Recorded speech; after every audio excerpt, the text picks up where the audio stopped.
So we're here today to talk to you about the difference between renting versus buying. I've been hearing a lot of this lately because, frankly, to be honest, it's become not as easy of a decision as it used to be with interest rates being higher and everything. So we just wanted to compare, without sugarcoating anything, to tell the raw truth of what is the difference between buying a house and renting a house, and what are the pluses, what are the minuses, because there are pluses and minuses in both directions.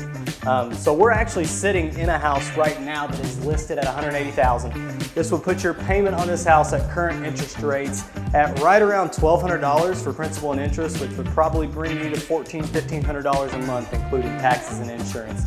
So this is comparable with something you would pay $1,400, $1,500 a month for on the rental side. So I'm just going to show you what we got here. So we're in the living room right now, pretty good sized living room. Coming back into here, this is a 2-bed, 1-bath house.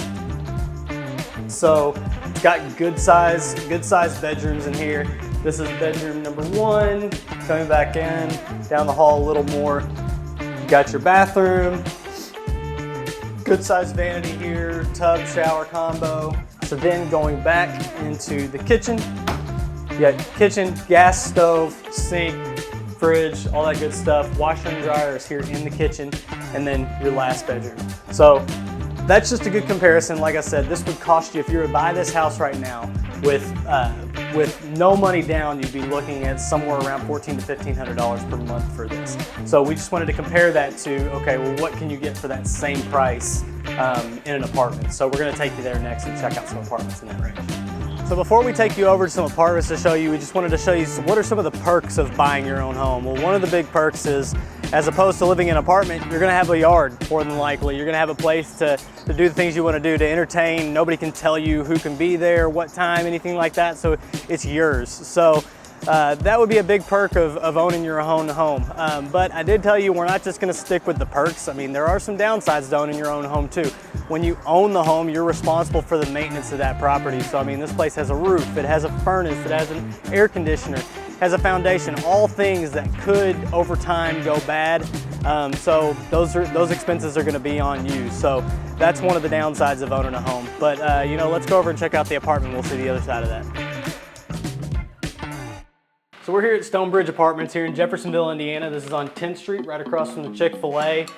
So thank you for Stonebridge for allowing us to look through one of these apartments. But these places, the unit we're looking at today is a 2-bedroom. They have 1 bedroom and 2 bedrooms. The 1 bedrooms start just under $1,000 a month. The 2 bedrooms are up to just shy of $1,200 a month. So again, we're looking at the 2-bedroom today. So this is comparable to the 2-bedroom we just showed you over in New Albany. So coming in here, you got your dining room area with a table, a little bar area in the kitchen. Back in this section, you got 1 bathroom, 1 bedroom, nothing really too special to show you in there, just kind of normal tub shower combos and a vanity and a basic, decent sized bedroom.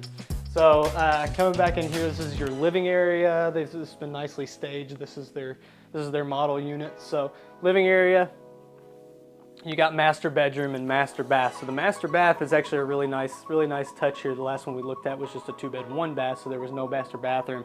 So now that we're here at the apartment, what's the perks of living at an apartment? Well, number one, if you've probably already noticed, the payment is a little bit lower here. Your monthly payment is going to be down around $1,200 versus the 2-bedroom we just looked at to purchase. Might have been more in the $1,350, upwards maybe even to $1,500 range for that payment. So might be a little bit cheaper to stay here.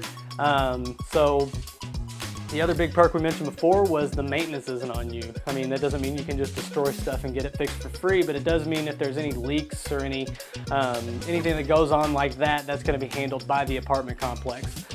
Downsides, of course, are if you don't like the colors of the walls, tough. You can't paint and do things you want to do like you could in your own house.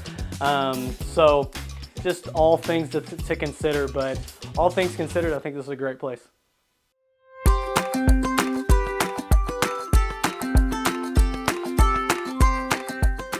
All right, so we're back here at another option of a house that is on the market right now for $210,000. This gives you an idea. This house would be in the range of about $1,600 a month payment right now, including taxes and insurance. So just gonna show you around on what you're getting for that amount of money. So this is a 3-bed, 2-bath, again in New Albany. This is bedroom number 1. Nice high ceilings, good sized bedrooms, LVP floors throughout. So that was bedroom 1 up front.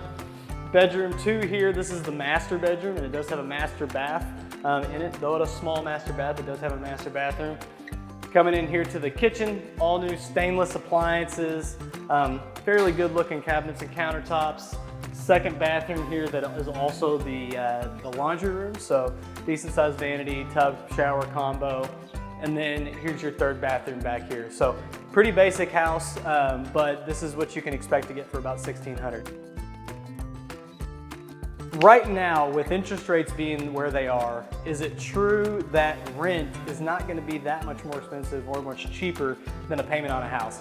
Yes, that's probably true right now. So that's one way to look at the pluses and minuses of this place is yeah, you might find something different. Matter of fact, if this place was rented out, it'd probably be rented out pretty similarly priced to the payment you would have for buying it. So you're not really saving any money month to month buying it. Matter of fact, you may even be losing money because then you'd be responsible for the maintenance. So that's one thing to consider. But the one thing I do want you to consider is that over the course of a 30-year mortgage, your payment is fixed. With the exception of maybe taxes going up a little bit, your payment is going to be about the same. If you start paying $1,600 a month here right now, 30 years from now, there's no telling where that rent payment is going to be. That is not fixed. Rent can be raised on you every year. So that's item number one. Number two, you're getting appreciation on this house every year. So average appreciation over the last 40 plus years has been about 4% per year. So every year the value of that house is going up. So I don't know if you've ever heard of the term equity before, but equity is defined as what do you owe the bank on the house and what is the house worth. So whatever the house is worth minus what you owe is how much equity you have. So right off the bat, if you put $10,000 down on this house, you have $10,000 in equity. But every single month and every single year that you're paying down that principal amount on your payment and the value of the house is going up, your equity is growing. So just to give you an idea on this house, based on 4% equity and about a 7% interest rate, after 5 years, you're gonna be looking at about $35,000 in equity. 10 years, about $65,000 in equity. 20 years, $330,000 in equity. And 30 years, you're gonna be looking at about $650,000 in equity. So 30 years from now, if you rented this house for the next 30 years, you wouldn't have anything. You'd walk away, you would have paid the same amount of money, but you'd walk away with nothing. But if you bought this house, 30 years from now, you made those same payments, maybe you had to do some maintenance, but you've got $660,000 in equity that if you sold this house or refinanced it or did something, it's cash in your pocket. So that is a big, big plus. It may not be a big benefit from month to month, but it's gonna be huge over the course of that term. So it's always something to consider when you're thinking about buying versus renting.